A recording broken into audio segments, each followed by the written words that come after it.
Hi, welcome to All Things Possible TV. I'm Kris Barney, and I'm excited to have you here with me today. Today we're going to talk about a new topic, and what I want to tell you first is about my 6 traits. I teach 6 traits, and they're character traits that if you will implement these 6 traits into your life will really change. I found these traits by having to go through a lot of difficult times. Hard things. I had to overcome a lot of challenges and had to be able to pull up my boots and really take on life and do things differently. And that is what you can do for yourself with these 6 traits. On almost all of my videos and the different things we put on to our TV channel, at the end it tells you to go get the 6 traits for free, and that is possible. But for the next several episodes, we'll have a few things, a few interviews and whatnot in between, but for the next few episodes, you're going to be able to get all 6 traits and each one done differently. Each one I will go over and review and tell you what that trait is and possibly some examples. So let's get started today. This is our first trait, and one of the ones that I feel like is the most important. There are a lot of things that we can do in our life that will really make or break us, is what a lot of people can say. And maybe for you, you have seen some really hard times. You have seen some really big challenges, and you might feel like make it or break it is really what you're going through. Well, what I can tell you is this first trait is on service. I hope all of you are doing some type of service, finding ways to look outside of yourself and help other people.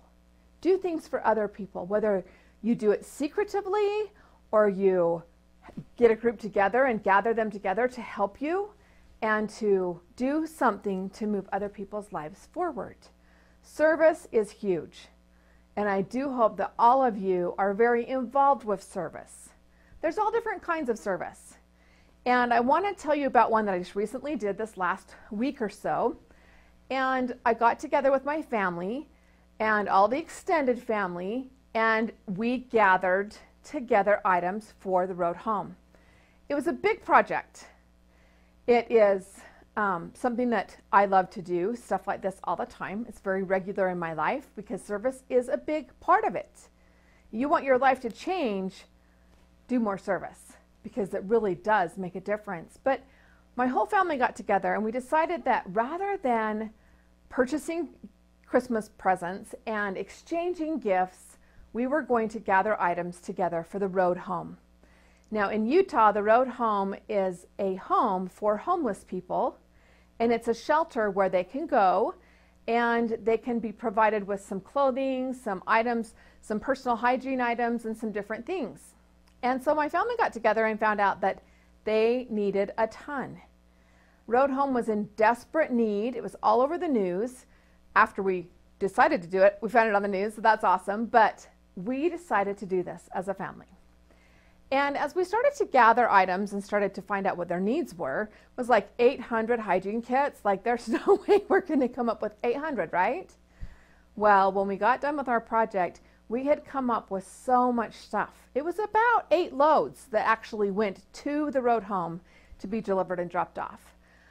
And it was amazing to see the difference that a few people can make when you gather together and you work together to create a way for other people to have a great thing. It was phenomenal. And to see the people that desperately needed the help and our assistance to move forward. Now, I teach that there's a couple of different kinds of service. And I want to tell you about those now. One is simple service. Simple service, in my book, is when you basically sign up for something, you agree to it. Okay, one example is you decide to be a parent. When you decide to be a parent, you get to do a lot of service. You get to serve those children. Doesn't matter if it's 2 o'clock in the morning and they're sick, or if they have a soccer game at 4 o'clock in the afternoon and you got to get off work. Service is service. And when you have taken on that commitment, you get to serve. So as a parent, we serve all the time. There's other types of service that I feel like are signed up for, or simple service, and it could be a community involvement. Maybe you're the mayor, maybe you're not the mayor, but maybe you're on a committee. Maybe you're something in your church, and you have responsibilities that align you with service, right? And you get to go and do for others, and you get to help go move this family that's moving, or you get to go help someone put their yard in, or do something for someone else, right? Well, that to me is simple service. How I categorize simple service is anything that if you don't do it, you will feel guilty. Or if you don't do it, you'll feel obligated, right? Obligation to go do this because you said you would, right? Okay, that to me is simple service. We all need to do that kind of service. But there's another kind of service that I really feel like is the kind of service that we need to get involved in more. It's the kind of service that raises your own character, makes you become a better you. It moves you forward and allows you to be different, to be on a new plane, level up a bit. And that service I call sincere service. Sincere service is when you go and you serve someone and you leave a better person. You gain that warmth in your heart, that sense of well-being, that I did something good feeling. That is sincere service. And I want to tell you about some sincere service that we did. Sincere service does not have to be any harder than simple service. Doesn't have to be expensive, or it can be.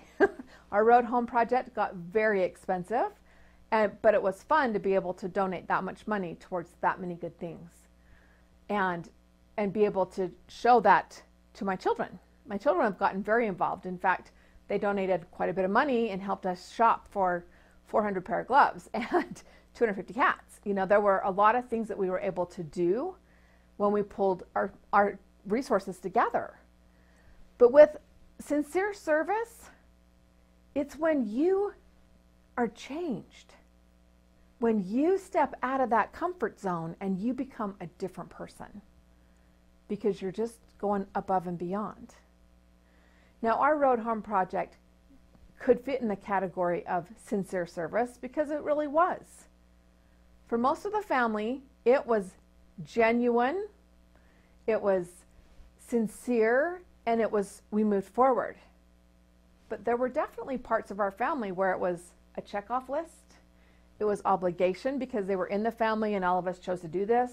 Even if they wanted to or didn't want to, they had to do it. So it depends on how you feel as to whether it's genuine, sincere service, or if it's simple service. And you get to be the judge of that because it's different for every single person. For me, if I feel obligated or I'm going to feel guilty, it's simple service, and that needs to happen. There's lots of simple service in our world right now. But the sincere service is really when you step outside of yourself. I want you to go back with me to June of 1995. I was the mother of 4 children. My oldest child was 9 years old, and he was diagnosed with a brain tumor. You can imagine having boys 9, 7, 5, and a baby that was 11 months old, my little princess, my daughter, 11 months old. It was a really tough time. He was diagnosed with a brain tumor and it was cancerous. Over the next 11 months, we spent 180 nights in the hospital. That's a lot. And for those of you who haven't spent time in a children's hospital, you get to sleep in a chair. There's hardly any beds for parents and for other people that are there, at least not here in our hospital in Utah. So it was a very difficult time. There were a lot of arrangements that had to be made, and I was constantly, I was an entrepreneur. I had a lot going on. But for my son, this was also a really tough time for him. He was not wanting to go to the hospital, was very challenged, and really had a hard time. And as I watched him become more negative, he never said, "Why me?" Never. And he never really got upset or challenged by what was going on. But I could tell it was getting to him. He would lots rather be out playing football. He'd been the football star and the baseball star. He'd lots rather be out playing sports than sitting there in the hospital and be miserable. So I decided we needed to do something different. I decided that we needed to serve, right? Do something completely out of our comfort zone and go do something different. So as we got to the hospital, I said, okay, so today you get to go with me to the gift shop and you get to choose a balloon. And he's like, why? Because he's 9, right? He's all big and 9. Yeah, a boy. So he didn't really think that was going to be that much fun, but I said to do it anyway. We're going to find the perfect person that this balloon belongs to, right? So we did it. I took him to the gift shop. He walked in and he's of course been thinking about this, and so he's like, I'm going to show her I'm so smart and I will just make this difficult. So like a typical boy, he walks in and he says, oh, well, I'll take that one. Yeah, pink. A pink congratulations Mylar balloon was what we were going to get to find. The perfect person for. Pink. We're in a children's hospital. Pink congratulations balloons are not your number one balloon that's sold at that hospital. Get well soon. Hope you get feeling better. It might be a better choice. But that's the one he chose. And we found her. It took a lot of visits. We went from room to visit to find the perfect person for this balloon. Took us a long time, but we found her. She was there getting her last chemotherapy treatment. She had won the battle of cancer. She was getting that last treatment and was going to be moving on. They were celebrating. So we placed that balloon, but do you know what we found? When we went from room to room, we found a little boy that would never go outside again. Found a little girl that would never walk. Found a little boy in a wheelchair. He'd spend the rest of his life in that wheelchair. And we also found a little boy. He was 7. He got to spend 21 days a month in the hospital. But his parents could only come for 1 weekend. 3 days was all the time that they got to spend with that little boy. So he didn't have visitors. He didn't have balloons. What we found when we took our focus off of us and put it on someone else was that we didn't have it as bad as we thought. Yeah, we were going through cancer. We were going through a really hard time. We had problems. We didn't have the money for the balloon. We didn't have the money for the stuffed animal to tie to the balloon, to hold it down. But it did us a world of good to serve. That was sincere service, because we left every room in that hospital a changed person. And we changed their life as well. But what I can tell you is when we took our focus off of us and put it on someone else was when our trial became easier to handle, became better, became bearable, became something that we could handle, right? Now fast forward with me to June again, only this time it's 2012. Same son. Now he's 26. Again, we are at the doctor's. And the brain surgeon walks in and said, the brain tumor is back for the third time in 5 months. We had to rely on that looking outside of our own trials, that looking beyond ourselves during this battle. My son had been through a broken back on Labor Day of 2011. We found the brain tumor in December of 2011. Did brain tumor removal surgery. He got 8 weeks later, went back to work and worked 3 days and ended up with another brain tumor. Did surgery February 2012.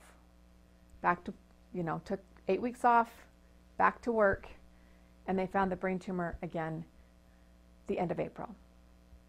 So this is June. He's got another brain tumor surgery, and now he has to do radiation. It was a tough, tough year. In 7 months, he'd broken his back and 3 brain tumor removal surgeries. There weren't a lot of people that had it worse off than he did. But during July, we had a fire come through our neighborhood, our area. We live in the mountains. We live in Rose Canyon, and this fire came through and our community was affected. 4 homes were burnt to the ground. Several homes were saved, but they lost all their outbuildings. Everything that was there was gone. Well, some friends of ours had lost a lot. Their home was saved, but they'd lost everything else. Their business, their shop, their trailers, their boats, everything was gone. Here was my son, only able to stay up 20 minutes at a time. He got over to their front porch and he is just shaken. As he gets up on that porch, he's just shaken like this. And he holds onto the railing as he rings the doorbell. And as they came to the door, he said, "What can I do to serve? How can I help you?"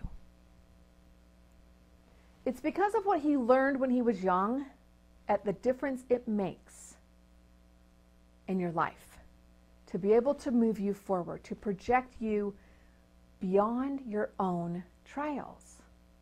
Look outside of yourself. Here were people that lost everything, and the first person on their doorstep is the boy that's gone through 3 brain tumor removal surgeries and a broken back and radiation and can hardly stand up.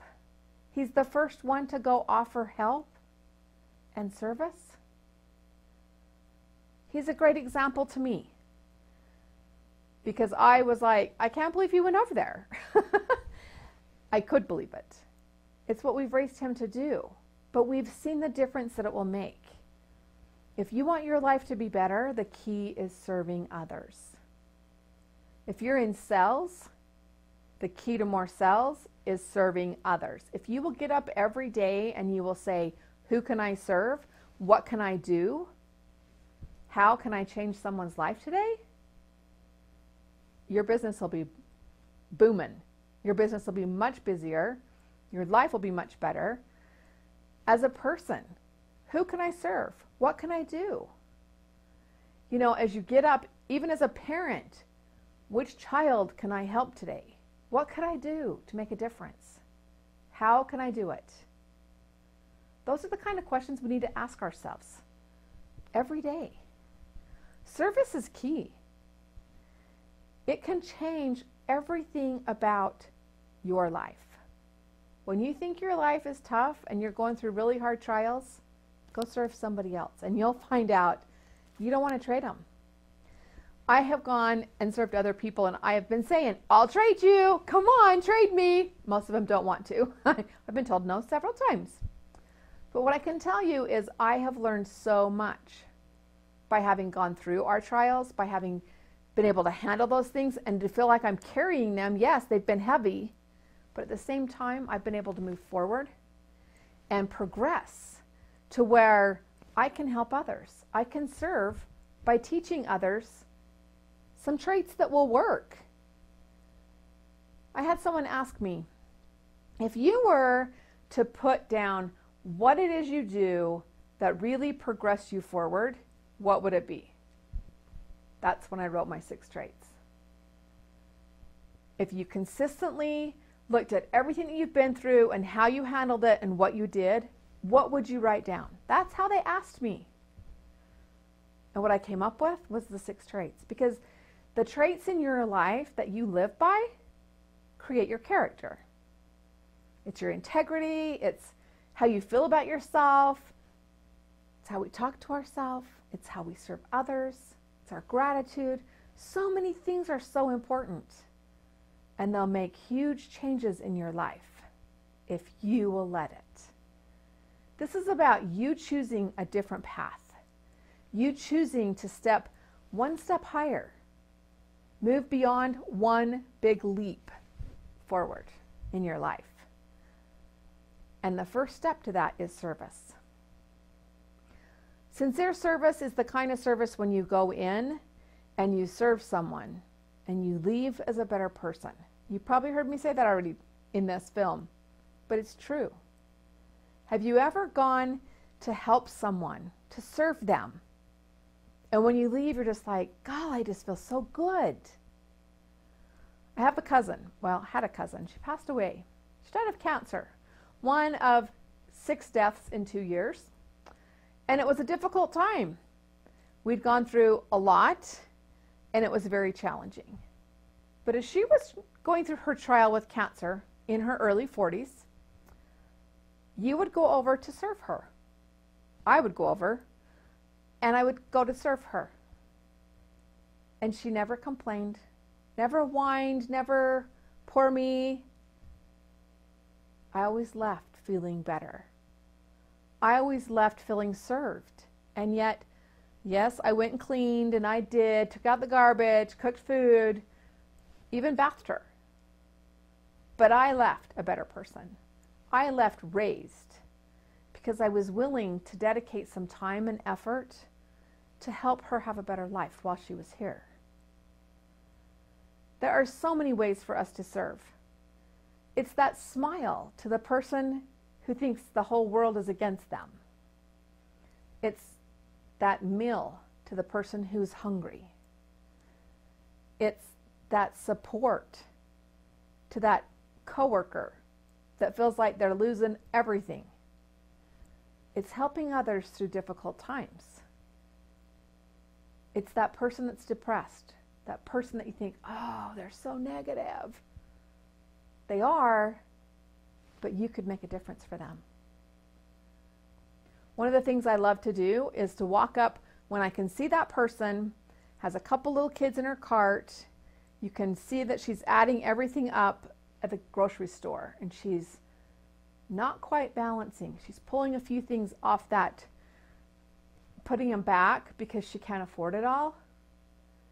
That's the kind of person I like to walk up and swipe my card. Tell them, have a good day.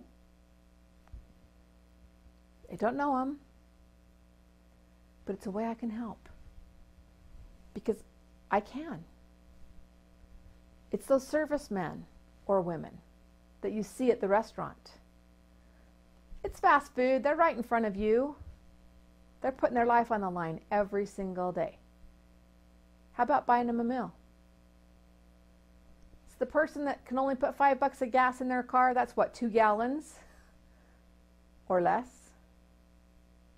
Yeah, what about just put $20 in their car? You don't know what their situation is. You don't know what trials they're going through and why they're behind on bills or why they're close on money. It's being that caring person that can serve others, that offers to help and means it. Doesn't just say, tell me what I can do and hope they don't call. That is not sincere service. So I hope in this episode you've heard a couple of things that has really served you and allowed you to see things a little differently. Simple service is important. Sincere service will change your life. If you feel obligated or guilty if you don't do it, it's simple service. Remember that, because we get to have both kinds of service in our life, and we get to embrace service as a whole, because that is truly the way we can make the biggest difference in our own life. It's a trait to live by. It's a trait that all of us need, and all of us will be blessed abundantly and have abundance in our life if we truly will serve others. So I hope you enjoyed today's episode. I'm excited to be sharing my 6 traits with you. You can go to my website at www.allthingspossible.biz. Again, that's allthingspossible.biz. You can receive all of the 6 traits in writing. You'll have a little paragraph, a little story about each one of them. Also, there's 3 hours of free training on my website. So go to the website, get your free training, get the 6 traits so you have them, and come back to hear the next one. Over the next several weeks, we'll be going over all 6 of them, as well as on the 3rd Thursday of every month, we have an interview. So be looking forward to that. Check out the interviews. We've got several people that we endorse as well as support. And we love having you here. So leave us a comment and let us know what you enjoy, what you like, what we could do more of to help serve you. And I want to just encourage you to try serving someone every day and try to make it sincere service. It will bless your life. So thanks for being here with me today, and come and see us again on All Things Possible TV.